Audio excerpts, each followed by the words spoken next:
अरे क्लचची वायर गेली ना बाबा छोटू. हे बघ ना, विशाल कॉम्प्लेक्स इकडे. तू येणार आहे काय कोथरूड रोडला? आता गॅरेज सोडून येऊ नको, कळलं काय? अजिबात सोडायचं नाही. ठेव. अरे मी बघतो बाबा, स्पार्क प्लग बघतो. हा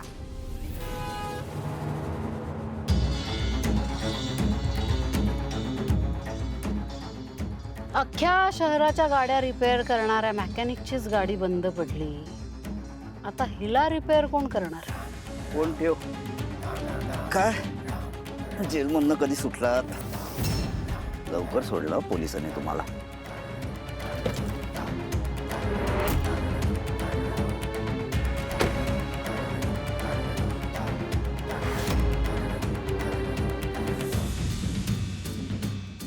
भैरवी वजेला थांबवून ठेवेल, डांबून ठेवेल अशी कुठली जेल बनलीच नाहीये राजकुमार. मान्य आहे, कायद्याचे हात खूप लांब असतात, पण त्याही पेक्षा लांब पैशाचे हात असतात. त्याची पोच खूप वरपर्यंत असते रे. आणि असा काय एवढा मोठा गुन्हा केला नव्हता मी, काय खूनबिन केला नव्हता की मला जामीनही मिळणार. निघा, तुमच्या वाटेने निघा.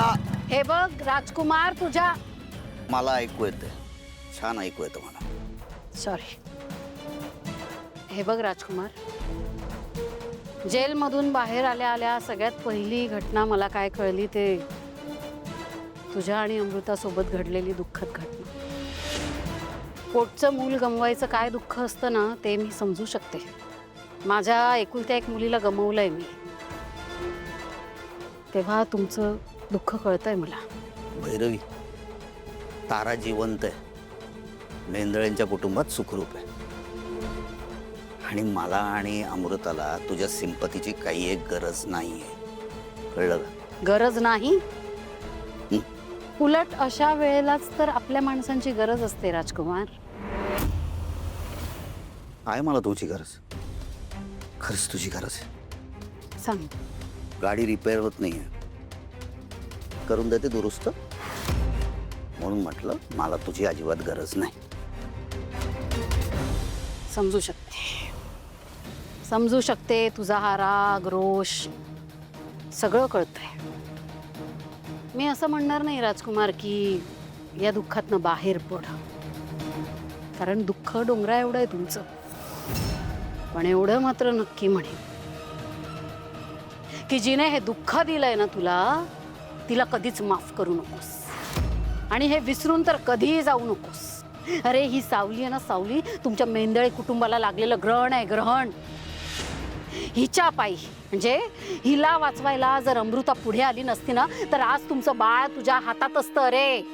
भैरवी, तुला कसं कळलं हे सगळं? अरे वाऱ्यापेक्षा जास्त वेगाने भैरवीच्या कानावर ना बातम्या येतात, बातम्या.